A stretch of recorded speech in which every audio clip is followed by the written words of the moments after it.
Bona tarda.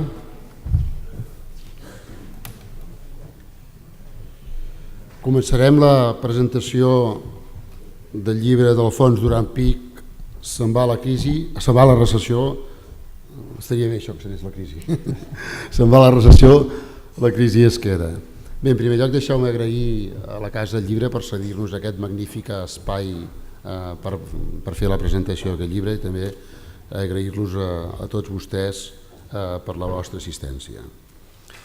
Em presento, soc Jordi Ferrer, director de Nou Grup Editorial, que és un grup editorial que formem Angle Editorial, que és l'editor del llibre, Cossetània i Lectio Ediciones. Bé, quatre coses abans d'introduir a l'Alfons Duran. Els editors tenim un avantatge i és que habitualment som els primers que llegim un llibre després de l'autor i després de les amistats més properes de l'autor. Això ens dona l'avantatge de poder-nos anticipar en depèn quines coses. Jo quan agafo un llibre el primer que faig, com segur que fan molts vostès, és mirar la contraportada, el que diu, i mirar la solapa per saber qui és el que diu a la contraportada del llibre.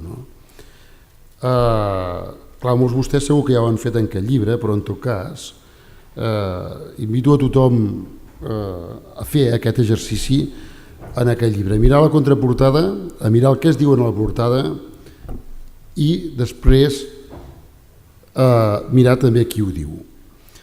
Perquè en aquest llibre Se'n va la recessió, la crisi es queda, en el qual s'afirma que estem davant d'una crisi sistèmica, davant d'un col·lapse, davant de la fi de l'actual model de capitalisme i que s'acaba en el text de la contraportada dient ja res tornarà a ser com abans. Clar, un quan llegeix això diu, ostres, vaig a veure qui és l'autor, perquè hi veurem que no és ni un sindicalista qui ho diu, ni un antisistema, això ho podria haver dit, un antisistema, ni és, sinó que és una persona amb una llarga trajectòria empresarial i d'una formació contrastada. Ja veureu en la solapa que Alfons Duran Pich és un empresari de llarga trajectòria, com deia, que ha ocupat posicions d'executiu important en empreses de diferents camps, i que té una formació acadèmica impressionant, llicenciat en Psicologia, màster en Societat de la Informació i Coneixement, diplomat en Administració d'Empreses, graduat en Periodisme, etc., que ha estat professor a SADE i que és autor de diversos llibres. Per tant, el que ens diu la contraportada ho diu una persona amb una rellevància i amb una credibilitat important. I a més ens ho diu una persona que ens parla d'economia perquè sap des de dins com funciona el sistema i sobretot perquè sap una cosa més important, què pensen i com actuen els actuals poders econòmics i els poders que estan prenent les decisions que ens han de lliurar el devenir proper, el de mig termini i el de llarg termini. I a més, perquè coneix molt bé i sap com actua el capital i això que ara està tan de moda que es denominen els mercats. Dic això perquè el que diu ell guanya molta rellevància precisament perquè ho diu ell. I això és el que fa que el llibre tingui una gran credibilitat. I és per això que quan l'editor, quan me'l passa per llegir, em va despertar un interès impressionant per la temàtica que ens oferia Alfons Duran Pich. Jo el vaig conèixer amb ell fa cosa de 3 anys quan vaig contactar perquè ja en aquell moment, que devia ser començaments del 2012, Alfons, o finals del 2011? 2011. Sí, finals del 2011. Ja teníem el moviment que actualment viu el país, s'estava començant a moure ja de forma important i vaig demanar-li a ell que em fes un llibre sobre el que tenia a veure el procés sobiranista amb el tema econòmic. Alfons Duran Pich ens va escriure Catalunya la independència per la butxaca, que va resultar ser un llibre d'èxit i que va figurar en la tardor del 2012 dins el top 10 dels llibres més venuts. La tardor del 2012, que recordem que coincideix amb el temps de la gran manifestació de l'11 de setembre del 2012, que tant ha condicionat l'esdevenir del país. Per tant, en aquell context teníem un llibre que ens parlava del procés d'Alfons Duran Pich. No? Però en aquest llibre Alfons Duran Pich no ens parla del procés, no és el seu objectiu parlar del procés ni molt menys, malgrat que hi ha un capítol molt interessant que diu allò petit és bonic i que diríem que d'una manera doncs, més indirecta també doncs, ens fa referència al nostre país. No? I també perquè diu, al final d'aquest capítol, diu els imperis són cosa del passat, allò petit és bonic, queda clar, no?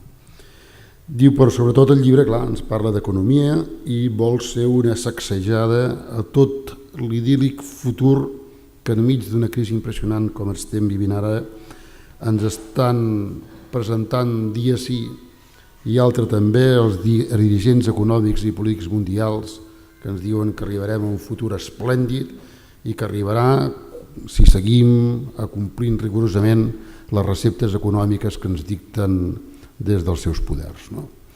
Per tant, sacseja realment i respon a tot aquest futur tan extraordinari que ens presenten. Els convido que facin l'exercici d'agafar un diari de qualsevol dia, vagin a les pàgines econòmiques, llegeixin qualsevol declaració de banquers, de comissaris econòmics de la Unió Europea, de ministres d'Economia, etc. i després busquin en el llibre què en pensa Alfons Duran Pich del que han dit d'aquest tema.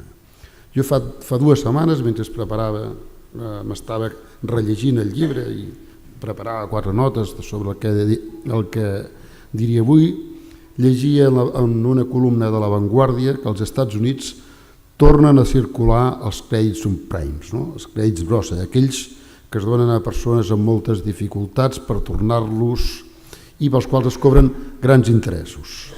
Recordem com va començar l'esclat de la crisi el 2007 amb l'espetec de les hipoteques subprimes als Estats Units. Doncs ara, segons llegia, als Estats Units s'està iniciant un procés similar. No? La bombolla no es construeix sobre un bé immobiliari, perquè aquest ja va petar, sinó sobre els cotxes. Es concedeixen crèdits subprimes perquè persones amb poques garanties per tornar-los comprin cotxes. També els diuen que el cotxe no perdrà mai el valor, que sempre hi ha un valor mercat de segona mà, etc. El mateix discurs que en les hipoteques. No? I posteriorment aquests crèdits s'empaqueten i es venen als mercats financers i troben compradors. Tot això, tot just 7 anys després que esclatés la crisi de les hipoteques subprimes. Això ho llegia aquell diumenge, però fa uns mesos, quan vaig fer la primera lectura d'aquest llibre, Alfons Duran Pich ja va dir que això passaria. I és que ell, en la pàgina 185 del llibre, titula un capítol Continuaran fabricant bombolles. Continuaran fabricant bombolles. Això s'ho escrivia quan me va entregar l'original. I fa 15 dies llegia a La Vanguardia que se n'està construint ja una important als Estats Units. Per què passa això? Les 2 darreres paraules del capítol són una sentència ben clara, perquè diu per la cobdícia humana, que en diu Alfons Duran Pich. No? Jo no soc cap expert en economia ni molt menys. Soc un editor que treballa moltes hores cada dia i que intenta lluitar i tirar endavant la seva empresa com tants i tants altres emprenedors fent en aquest país. No? Que ens barallem diàriament amb les bancs, amb els seus interessos i les seves comissions, que ens discutim amb l'administració. No? De fet, l'autor hi ha un capítol que titula No et refiïs dels bancs. M'agrada. I que intento, com puc, intentar pertànyer al concepte aquesta de classe mitjana, malgrat que l'autor, amb tota la raó del món, tituli un altre capítol com classe mitjana descansa en pau. L'índex del llibre, com he fet una petita mostra en aquest moment, és prou revelador. No? Qualsevol dels títols que s'hi exposen incida la seva lectura i en acabat de llegir-lo un queda sacsejat. No? Però el llibre és sobretot un antídot, com deia al començament, a totes aquestes frases lapidàries que com un mantra dia a dia ens repeteixen incansablement Ja ho he dit abans, quantes vegades hem sentit darrerament que ser petit és una ruïna, que no serveix per res.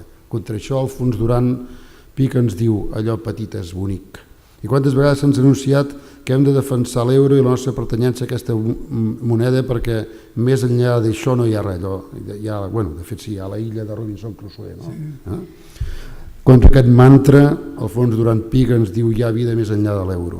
I quantes vegades ens han justificat que les mesures que s'han pres són necessàries per defensar l'estat del benestar. Contra això ens diu adeu, estat del benestar, adeu. O se'ns presenta com a solució a la competitivitat, la solució perquè nosaltres puguem seguir comprant tot, el low cost, absolutament en tot, aplicat a qualsevol d'aquelles coses de la vida que nosaltres comprem, no tan sols el viatge, sinó el menjar, els restaurants, el que sigui, el low cost.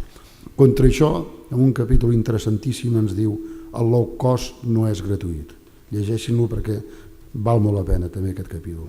Però bé, per acabar, quan vaig acabar de llegir el llibre, vaig arribar a la conclusió que això que l'ésser humà és l'animal més racional del planeta Terra no acaba sent del tot cert, no? Ja que poc racional s'ha de ser quan s'insisteix en un model de vida que porta a la pròpia destrucció del model. És que jo no conec cap animal que faci això, que insisteixi fent una cosa sapiguent que allò acabarà de destruir-lo amb ell mateix. No? Com més dur sigui el capitalisme portat a la màxima expressió, el que l'autor en diu a la financerització de l'economia, més ràpid s'arribarà a l'esclat del sistema. I és que és lògic, i ho explica molt bé en el llibre, si tot plegat, i sembla prou evident, es basa en que els ciutadans comprin, en que el diner circuli, però cada vegada hi ha menys ciutadans que puguin comprar, és senzill que en algun moment tot plegat esclatarà. No? En fi, i tots aquests conceptes que com el lector ha llegit el llibre, els defensa a partir dels seus arguments, però a partir de moltíssimes cites d'economistes i pensadors de prestigi. Hi ha un treball de documentació en aquest sentit impressionant en el llibre i que li donen un valor i un contrast elevadíssim, perquè no és que ho diu l'autor, que ho diu, sinó que el que acaba dient hi ha altres pensadors i economistes de fama i prestigi internacional que ho reafirmen. I per tant, quan acaba de llegir aquells capítols, no, això té un fonament impressionant. Els ho dic això més especialment com a lector que... Mare de Déu, sí que he fet, ara. Més lector que com a editor. Els hi recomano la lectura d'aquest llibre perquè realment els farà meditar i els farà pensar i els farà entendre l'economia de la nostra ciutat i sobretot el nostre futur d'una altra manera i sobretot ens ha de fer d'actuar d'una altra manera. Alfons, moltes gràcies per confiar en Angle Editorial, per confiar en nosaltres, ha estat un plaer evidentment treballar amb tu i li passo la paraula, que segur que el que us ha de dir Alfons Duran Pic és molt més interessant que el que us he exposat jo. Bé, gràcies Jordi. Bé, en primer lloc, moltes gràcies per estar aquí. Jo haig de dir que hi ha una petita trampa i he aprofitat l'ocasió per veure una sèrie de gent, amics que fa temps que no veia i que és un plaer tindre'ls aquí avui a aquesta hora, que no és justament una hora molt bona per fer una reunió d'aquesta mena, en primer lloc. En segon lloc, bé, aquest és un llibre, el Jordi l'ha explicat molt bé. El Jordi és un home intel·ligent, que jo, com sempre dic, té molt ben construïda la zona alta del cervell i es posa les coses d'una forma molt pristina, molt clara. Però en qualsevol cas hi afegiré una mica. De fet, jo em sembla recordar que aquest és el llibre número 11 que publico des d'un primer llibre de text de la Facultat de Psicologia que es diu Psicologia de la Publicitat i de la Venda, i em sembla que és la tercera vegada que es fa una presentació pública, perquè no soc gaire partidari de les presentacions dels llibres. Però en aquesta ocasió hi ha hagut un motiu afegit, i és que, i alguns de vosaltres ho sabeu, alguns perquè sou fidels, que és una paraula que a mi no m'agrada gaire, però que sou fidels a la meva web, i portem 15 anys escrivint coses a la nostra web, no simplement les nostres, sinó recollint i molt material de diverses fonts, i la setmana passada, potser fa 10 dies, vam arribar al 1.000.000 de visites. I encara que no sóc una estrella del rock, és d'agrair que una web tan heterodoxa com aquesta, perquè ho és, perquè jo sóc una persona d'un pensament crític i espero morir-me així, tingui els lectors que té. I això també és un doble motiu per estar aquí avui amb vosaltres. Parlem del llibre. Per què se m'ha ocorregut escriure un llibre? Bé, perquè no estava gens satisfet amb les explicacions que em donaven respecte a la crisi que va néixer l'any 2007, que aquí els governs i els poders establerts es van enterar l'any 2008 i que ara ens diuen que ja no hi és. I com que no estava gens content, gens satisfet, em vaig posar a treballar. I jo soc d'una generació que això del treball ens posa a 1000. I si em poso en una cosa, em poso amb serietat, em poso en rigor, em documento molt, tinc la sort de poder llegir en diverses llengües i això em va ajudar a situar-me respecte al problema. Si a sobre les autoritats d'aquest estat ens diuen, com deia el Jordi, dia sí, dia no, que bé, que estem fantàstics i que se'n va la recessió, doncs se'm va ocórrer pensar, amb el suport que s'hagués anat la recessió, el que estava clar per mi és que la crisi es quedava. I això per mi era una hipòtesi de treball, perquè a mi m'agrada treballar d'acord amb el mètode científic i es tracta de desenvolupar una hipòtesi, recollir dades, analitzar-les, fer un diagnòstic de situació i després, a partir d'aquí, fer o no fer unes recomanacions i un pla d'acció per tirar endavant el projecte. Mireu, en primer lloc, això de la recessió, i vaig a parlar en termes acadèmics, és algo en aquest moment molt debatut amb el món acadèmic, perquè la recessió, diuen, sobretot els economistes de l'establishment, diuen que la recessió és allò que es produeix quan durant 2 trimestres consecutius es decreix per sota del mateix període de l'any anterior. Lògicament, si diuen que la recessió és quan es cau 2 trimestres consecutius, podríem imaginar que sortir de la recessió seria sortir perquè 2 trimestres consecutius s'ha trencat aquesta tendència. Aquesta és la primera trampa que ens posen, perquè no és cert que s'hagi sortit en 2 trimestres consecutius. De moment en tenim un que, perdoneu, és una estimació del Banc d'Espanya. Després d'un ajust comptable, que inclús la Unió Europea ha manifestat d'una forma clara. És a dir, que la recessió, a més, és un concepte de naturalesa purament quantitativa. Ja us he dit, és un tema de créixer o de créixer al 0,4 o al 0,3. En tant que la crisi és un fenomen de naturalesa qualitativa, que no té res a veure amb lo quantitatiu. És a dir, de fet, penseu una cosa. La crisi, com deia el Jordi, va tindre un element estimulant que va ser, bé, en part va ser, diria jo, les hipoteques subprime als Estats Units. El que passa que cada territori va tindre la seva pròpia crisi i el seu propi catalitzador. El nostre, evidentment, va ser la bombolla immobiliària. Però el cert és que això pertany al món financer.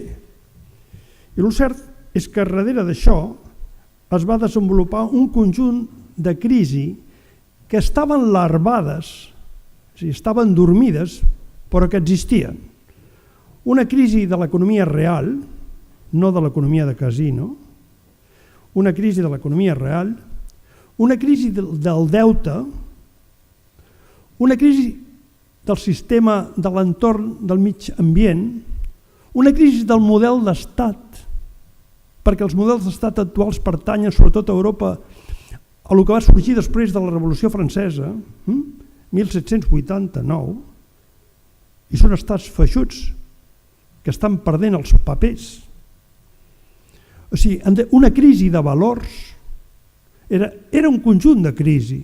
No és, llavors, un conjunt de crisi és el que en el món de la sociologia es diu crisi sistèmica, perquè afecta a tot el conjunt de sistemes, no a una sola variable.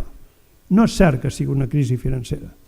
Si fos una crisi financera, i res més que financera, potser sí que ens podríem sortir. El problema està en que no és una crisi financera, és una crisi sistèmica. I quan es produeix una crisi sistèmica, i a lo llarg de la història, sense anar gaire lluny, a la història d'Europa, n'hi ha hagut un parell o tres de crisis sistèmiques, no més. Quan es produeix una crisi sistèmica, evidentment, el xip l'has de canviar tu, perquè l'entorn ja no canviarà. Per això dic que el futur ja no és el que era, perquè el pensament que teníem del futur ja no és el que era.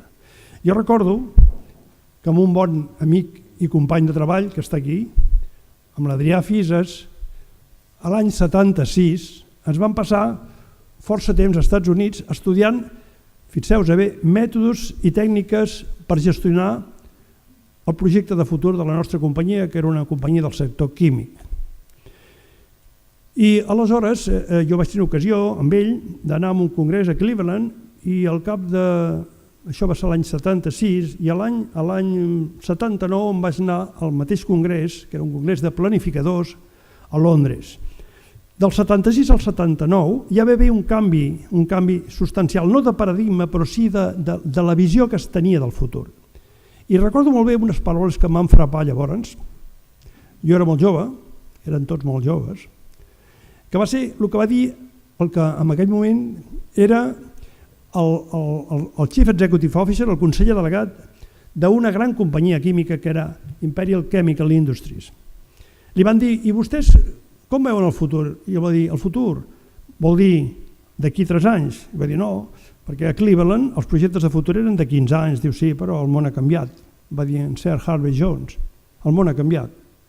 El futur, i va fer amb aquest estil tan decadent al mateix temps que tan ple de sentit de l'humor dels britànics, va dir, bueno, tingueu en compte que ICI tampoc és tan important com per poder permetre's fer una visualització del futur. Per això el futur per nosaltres és d'aquí un parell d'anys, perquè més enllà no tinc ni idea del que pot passar. Això ho deia aquest ciutadà a l'any 1976 i encara no havia passat el que podia passar.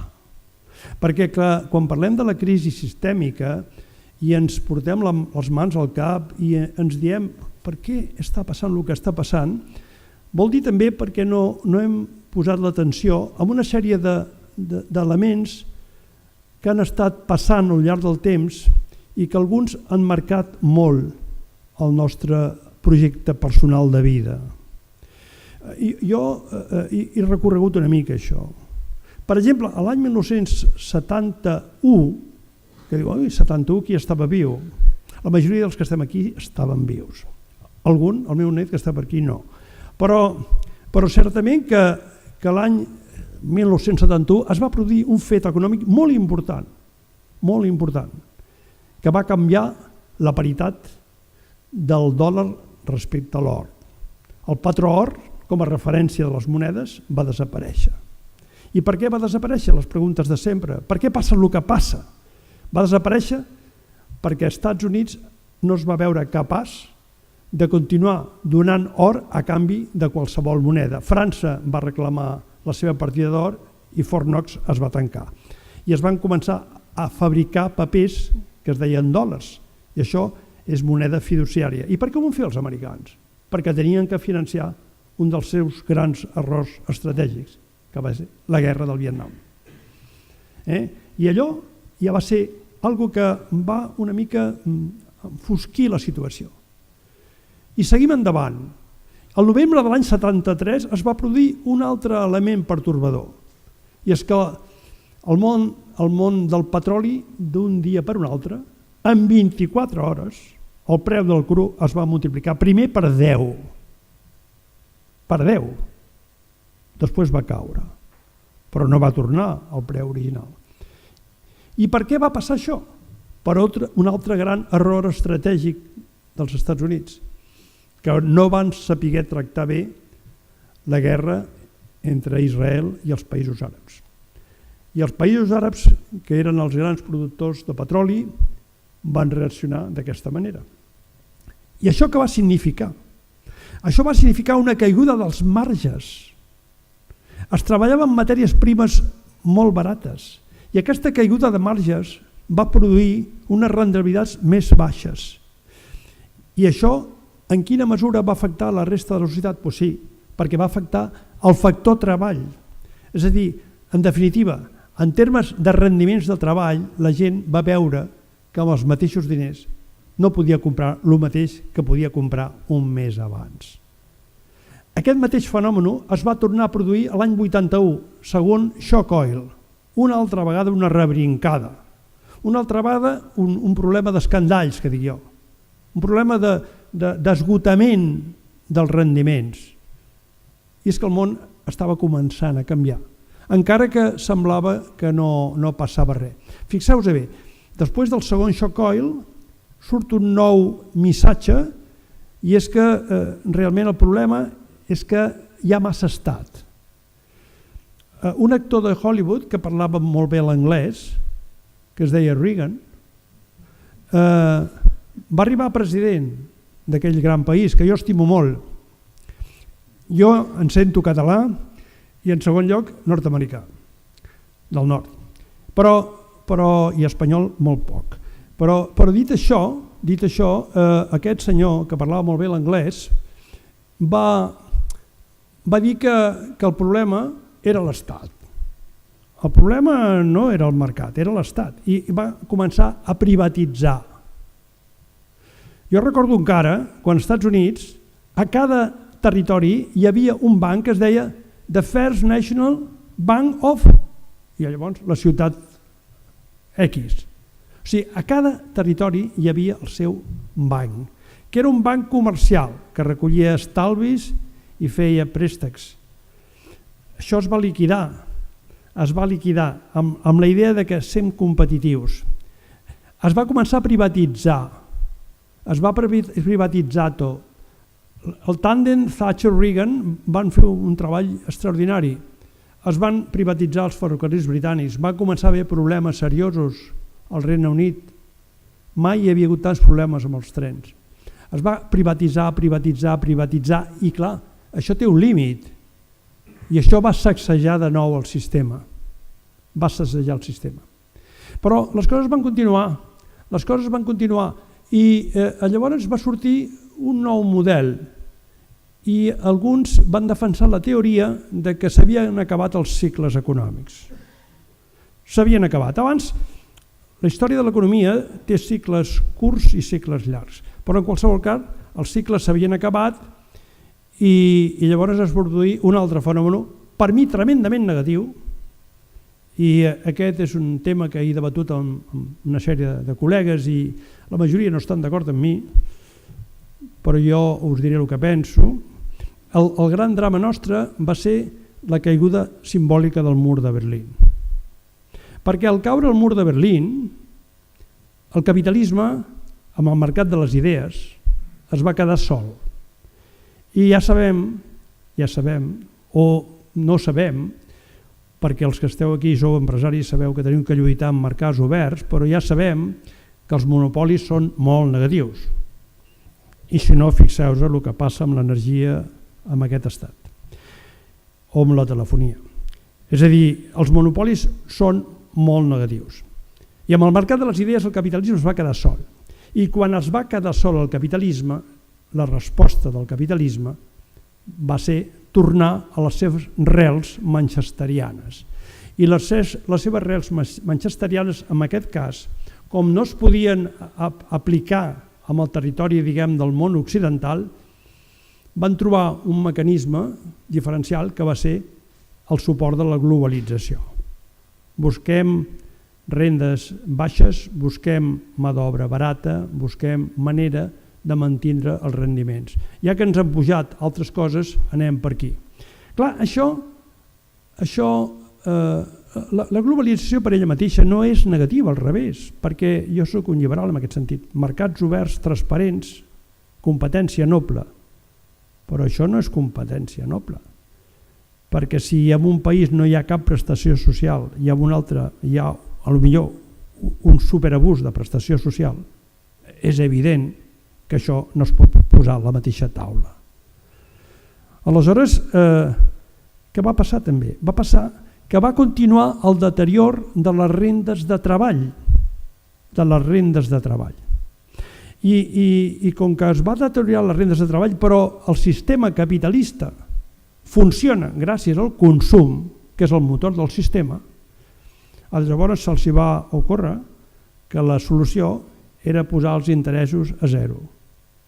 Van baixar els interessos i la gent, estimulada, recordeu, i no fa tan lluny, no fa tant temps, recordeu aquella època en què anava un xicot, que potser ell i ella i la seva parella treballaven en un treball de mig temps i es compraven un pis sense cap tipus de garantia, i això no passava a Oklahoma, passava aquí a Hospitalet, i quan anaven els nois a signar els deien no, però poseu a més també una televisió de plasma i l'aire condicionat, i clar, es venia, com diu en Ramonet, ens venien la moto, però que les motos s'han de pagar.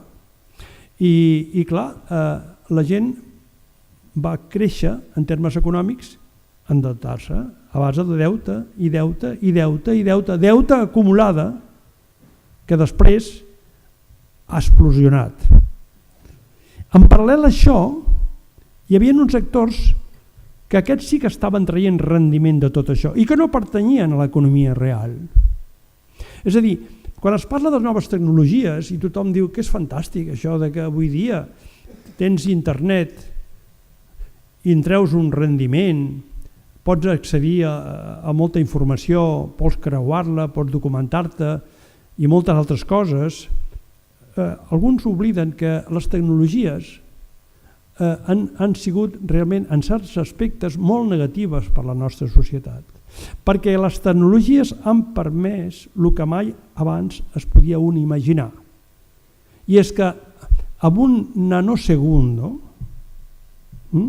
que és una salvatjada estadística, que potser és alguna cosa així com una milionèsima part d'un segon, es pot donar una ordre perquè es faci un canvi de moneda amb un preu determinat i al cap d'un altre nanosegundo fer un altre canvi, i fent això, que això em recorda quan jo jugava al paler quan era petit, o al Monopoli, els menys sèniors, que queda bé, això ha anat a més, no ha anat a menys, ha anat a més. En aquest moment, un tipus que jo admiro molt, que és el Michael Lewis, acaba de publicar fa 15 dies, als Estats Units, jo ja me l'he llegit, un llibre que explica una història que sembla una història de ciència-ficció. Aquest ciutadà explica que un conjunt d'inversors han establert una línia directa de fibra òptica que va d'un estat a un altre del nord-est dels Estats Units i que ha sigut acaparada per uns quants bancs d'inversió, que permet que les operacions es facin més ràpides que ningú. Això que dius, això té sentit? Sí que té sentit. Això té molt sentit. Això té un nom. Això es diu carry trade. És a dir, això és jugar amb la velocitat, fixeu-vos bé, de les operacions. I això només ho pot aconseguir aquell que té volum com per fer-ho.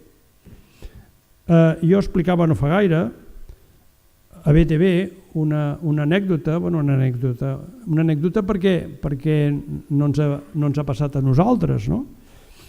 I és que Inditex havia declarat els resultats de l'any 2013, i els resultats després d'impostos, la xifra no la tinc al cap, però eren aproximadament uns 2.500 milions de dòlars. Dius, carai, que bé, no, Inditex? Sabeu que el senyor George Soros amb un equip de 6 persones. Té un petit gabinet de treball. I el senyor George Soros, pels que tots en general suposo que sabeu qui és un dels grans inversors mundials. És l'home que va treure a la lliura esterlina del sistema monetari europeu. Treure-la.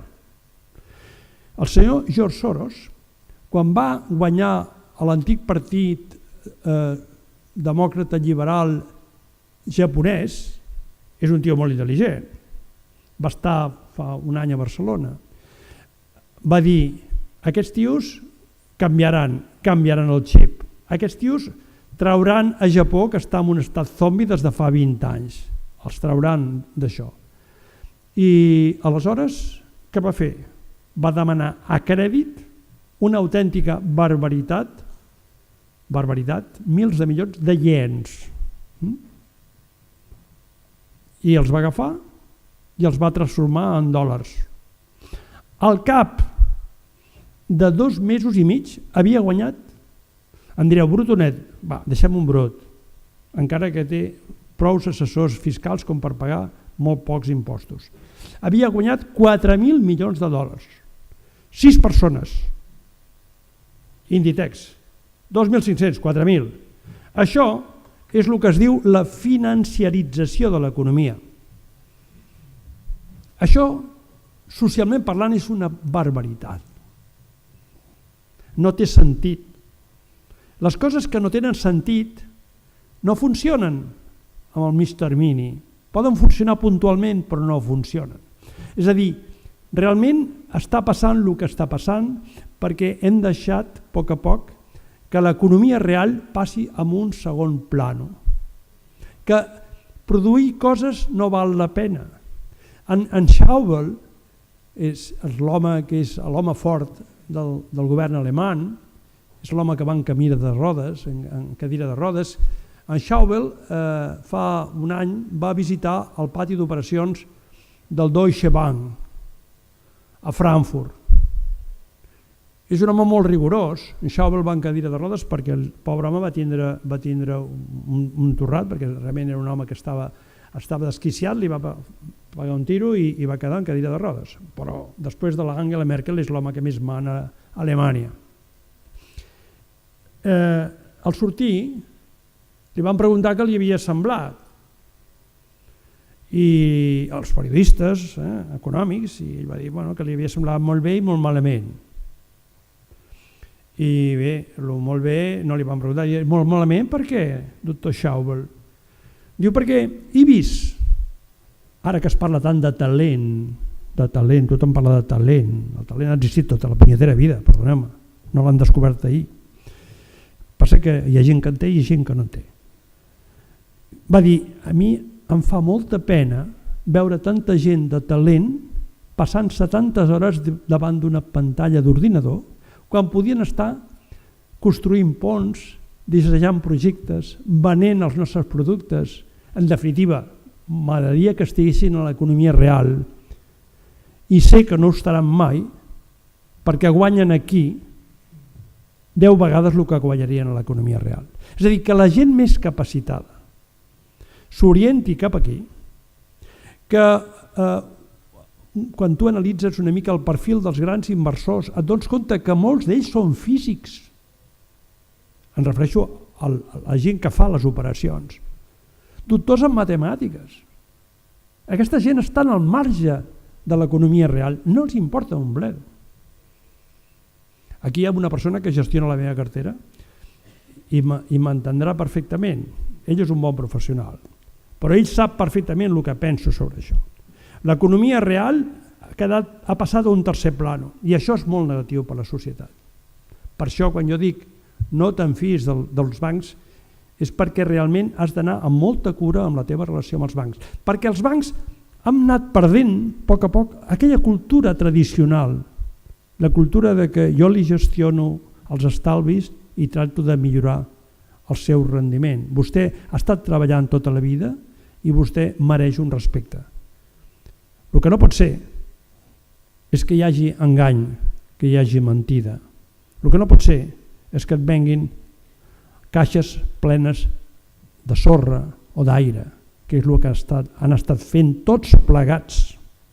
El que no pot ser és que quan hi ha guanys, i quan hi ha pèrdues no et preocupis que papà estat vindrà i et resoldrà el problema. Perquè papà estat, que hem dit abans que quan més petit millor, ha de resoldre els problemes de l'economia real.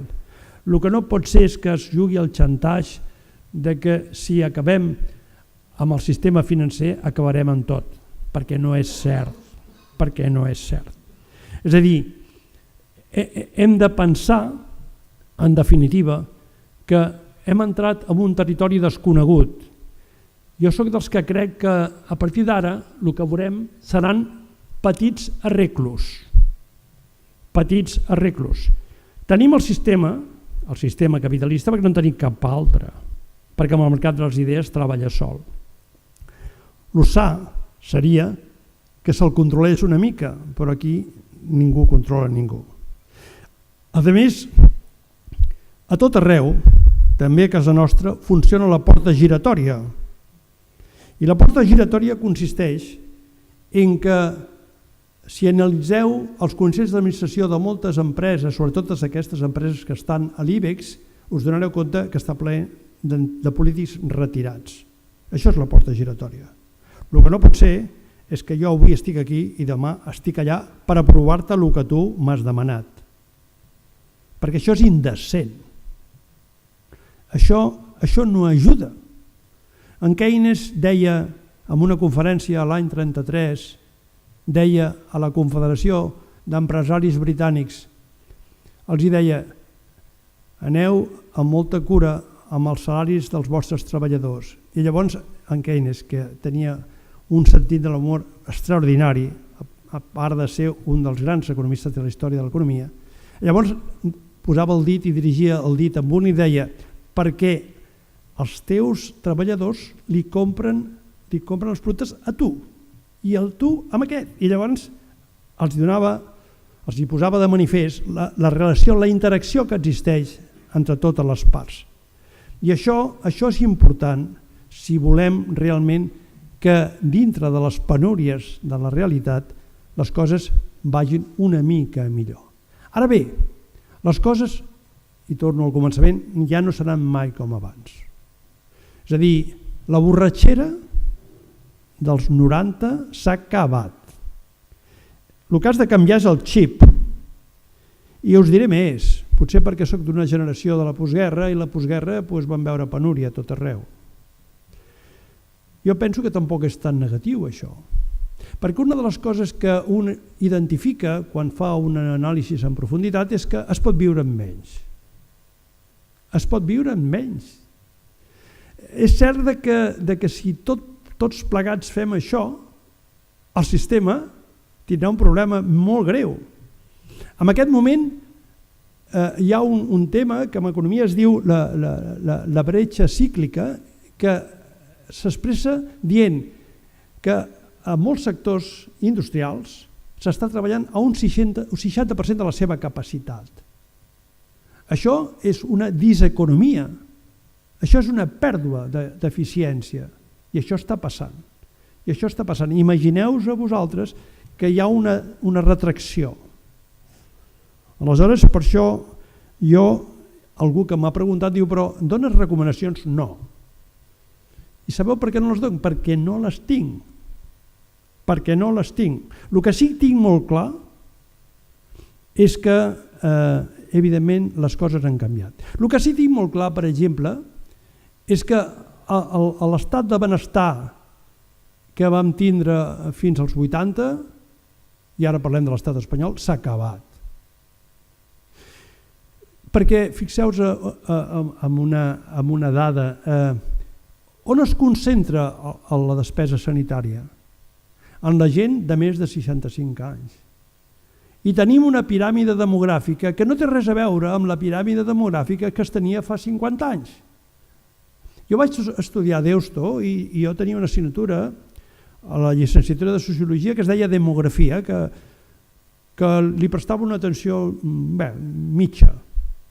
Després vaig tindre la sort de tindre com a mestre com a mestre intel·lectual i personal amb en Peter Drucker, que és un dels grans pensadors de la gestió empresarial, i ell sempre deia que la demografia era el més important de tot, i ho explicava, ho raonava. La nostra piràmide demogràfica és una espècie de seto estrany. Vull dir, no és això, ja s'ha acabat això. A dalt hi ha molta gent i a baix cada vegada hi ha menys gent. I no oblideu que tot el sistema de prestacions socials surt de la gent que treballa. No hi ha guardioles. Allò dels diners que venen de Madrid, això, perdoneu-me, però o és ignorància o no sé què és. Els diners no venen de cap puesto, els diners venen dels que els que treballen avui poden vehicular diners per fer les prestacions d'avui. Però si cada vegada hi ha menys gent que treballa i cada vegada hi ha més gent que necessita prestacions, ja m'explicareu com s'arregla això. Per això dic que el model de l'estat de benestar, aquí hi ha tot arreu. Alemanya és un país de vells, Japó és un país de vells, que no vol emigració, això és una altra història. Com ho resolem això? Això és tremendament problemàtic. De la mateixa manera que aquest deteriorament de la classe mitja ha sigut tremendament perjudicial pel propi sistema. La classe mitja era una espècie de paraxocs que tenia el sistema capitalista. I avui dia s'està produint una proletarització de la classe mitja. I no hi ha cap element que digui que això canviarà d'una forma substantiva. És a dir, aquest mes hi ha hagut un gran debat, inclús a la premsa nostra, per un llibre que als Estats Units ha revolucionat els intel·lectuals americans, que es diu El capital al segle XXI, d'un economista francès, Thomas Piketty. I què diu aquest senyor? Aquest senyor, un llibre de 1.000 pàgines, el que vulgui llegir-lo ja ho sap, ha d'estudiar-se. Aquests llibres no són per llegir, són per estudiar. Ell estudia tota la història econòmica del món i a més l'estudia amb un rigor matemàtic i estadístic molt potent. I ve a la conclusió que el que ha arribat altra gent sense fer tot aquest esforç.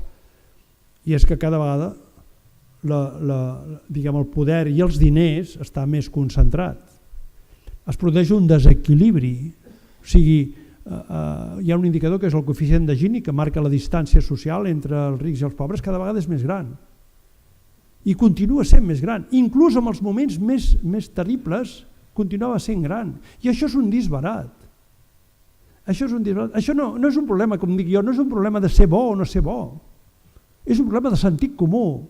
És un problema de racionalitat. I si no hi ha racionalitat, que no n'hi ha, desgraciadament, anem malament. Per això, l'única forma de sortida, si voleu, personal, és buscar-se la vida. És buscar-se la vida. És a dir, jo també crec que el model de la nostra primera joventut, quan nosaltres vam acabar les carreres i vam entrar en les primeres empreses, el model era un model d'empreses, grans organitzacions empresarials. Jo encara recordo que em cridava l'atenció, però que els rànquings empresarials es posaven per número de treballadors. Si tindre molts treballadors era fantàstic. Ara si en tens molts és que ets idiota. Tornem-hi. El món de les organitzacions és un món que també s'està, d'alguna forma, ha entrat en un mecanisme de reducció. I em direu, i quina sortida hi ha? Mireu, jo, per exemple, un dia a la setmana, si no estic de viatge, vaig amb una cadena, alguns ja ho sabeu, que és BTV, i parlo d'economia. Aleshores, clar, conec molts nanos d'allà, nanos i nanes que estan allà, i uns fan de càmera i els altres fan una altra cosa i els altres fan una tercera cosa. La majoria d'ells són autònoms. Autònoms que treballen en exclusiva. Això, anys enrere, no 50, no, 5 anys enrere, això era una cosa increïble. Hi ha molts autònoms que treballen en exclusiva i són autònoms. I em direu, em direu, home, això està malament. Doncs no. Doncs no. Perquè no hi ha res pitjor que vendre el teu temps de treball. Aquesta idea de treballar de 9 a 5 o de 8 a no sé què, aquesta idea de vendre el teu temps de treball, a la que estem acostumats i sembla que ho hem fet tota la vida, excepte els que anem per lliure, aquesta idea és una idea errònia. El que has de vendre és la teva feina, la teva prestació, la qualitat del teu servei, el que tu ets capaç de realitzar, no el teu temps. El teu temps és teu. Gestiona el teu temps. I jo crec que tothom és capaç de fer alguna cosa millor que els altres. Estic convençut. El que passa és que no s'ha reflexionat prou sobre això. Però tothom té una dèria, tothom té una cosa amb la qual domina, tothom té un territori amb el qual es mou bé. I potser està fent una cosa que no li agrada i porta 40 anys fent-ho. És a dir, aquesta idea que no es tracta de replantejar-se la vida i les coses, no vull ser tan transcendent, no. Simplement es tracta de fer un chequeo personal, però no un chequeo de la salut, o si a cas de la salut mental, sí. Es tracta de veure en quina mesura un disposa de recursos per fer coses millor que els altres, i que segur que les té. Fixeu-vos bé que en els últims anys s'ha produït una caiguda del món, diguem, del petit industrial que arregla aixetes, que diguem que et fa t'arregla un desajust d'un moble, que et posa bé l'antena. Per què? Perquè semblava que això no estava bé. Tothom tenia que ser enginyer de telecomunicacions. I desgraciadament hi ha molts enginyers de telecomunicacions que no tenen feina.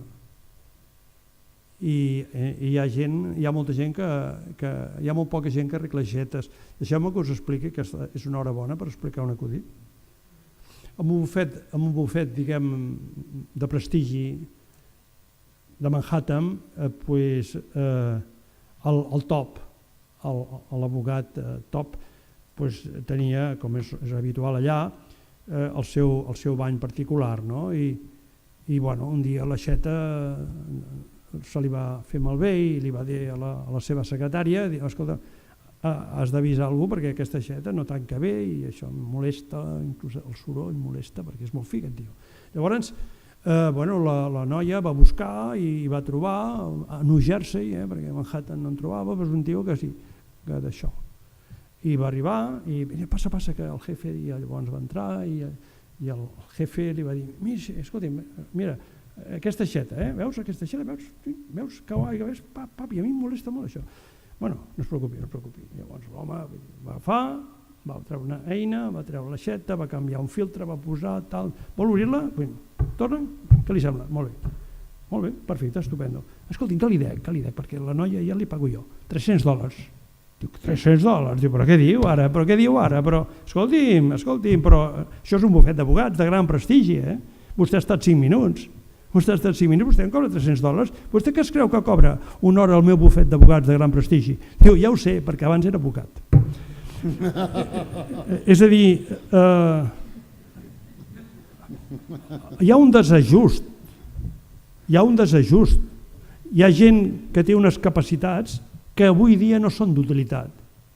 I hi ha capacitats dormides que no s'utilitzen. I aquest ajust només es compleix si un es busca la vida. És a dir, tots tenim una certa edat, uns més que altres.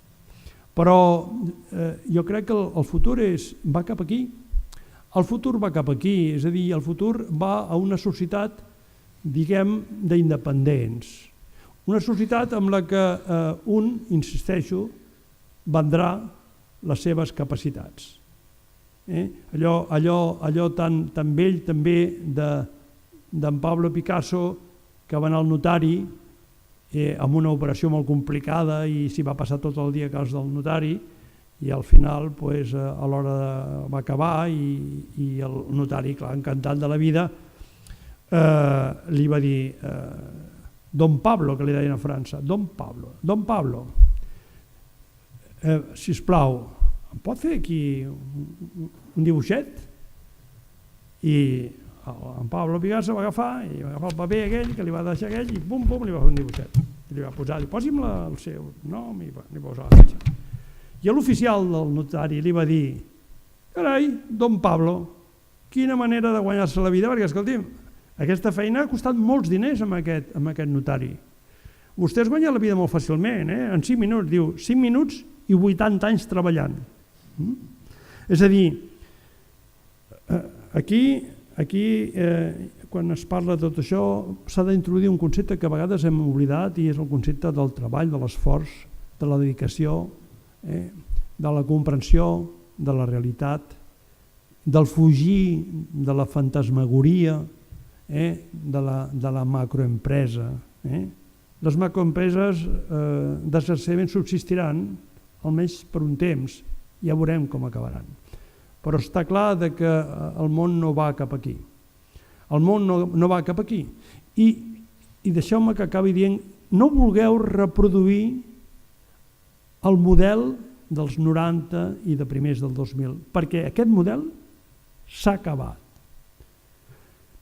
Els actors que van fabricar bombolles, com deia el Jordi, les estan tornant a fabricar. Perquè saben perfectament que d'aquesta manera poden fer molts diners, perquè hi ha molta gent que està dormida i aprofiten les oportunitats. Les classes extractives, que és una definició molt acurada, que són unes classes no socials, sinó unes minories d'espavilats que no treballen, però es queden les rendes dels altres, a través d'aquests mecanismes de compra i venda de papers, continuaran fent el seu ofici, perquè no saben fer una altra cosa. I només tenim la sortida de recuperar les antigues tradicions de la feina feta, del valor del treball, de l'aprofitament del nostre temps, que és la poca cosa que ens queda, i pensar que per molt que s'hagi anat la recessió, la crisi es queda. Però això no és una amenaça, és una oportunitat. I res més.